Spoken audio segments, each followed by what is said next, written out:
Mga kaibigan, ito meron tayo dito dahlia. Tingnan nyo, ang ganda ng kulay, oh. Ayan, ang laki ng bulaklak niya. Ayan, ganito siya.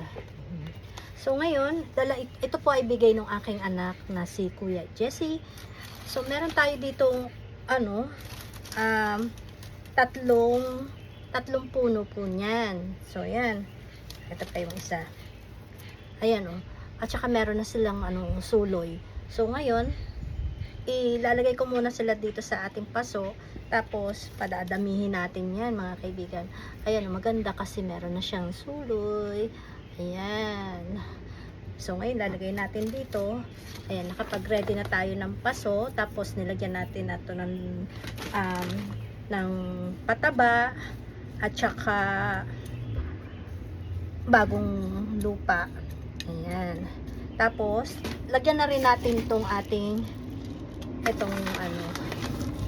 ayan, so lagyan na rin natin siya dyan para meron siyang pagkain. Padadamihin natin yung ating dahlia, ganda. Ayan. Tapos ngayon, ayan, ilalagay ko siya dito.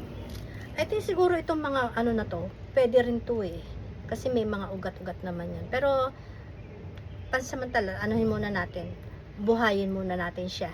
Ayan. So inilagay ko siya dito, tapos lagyan natin ito.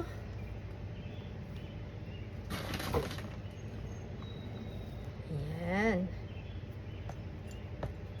Tapos anuhin muna natin, basain natin siya para yung mga ugat niya ay makaano ng tubig, 'di ba?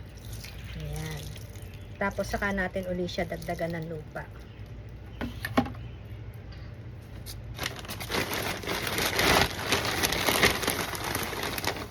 Ayan.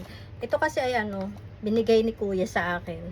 Kaya ayan, padadamihin natin para maganda dito sa bahay, kasi alam niyo naman ako, gusto ko talaga yung may namumulaklak tayo dito sa bahay. Ayan.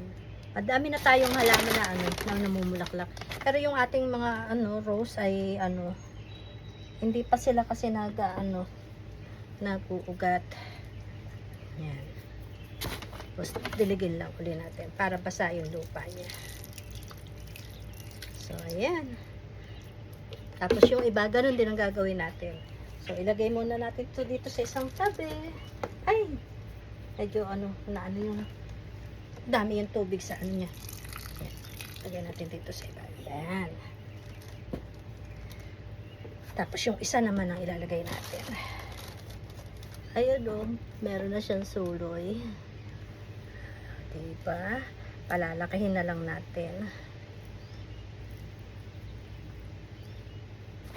So lagyan natin ito.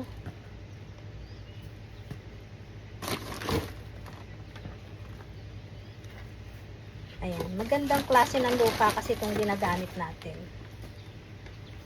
Tapos gumagamit din ako ng cow manure para mas maganda po yung ating mga halaman.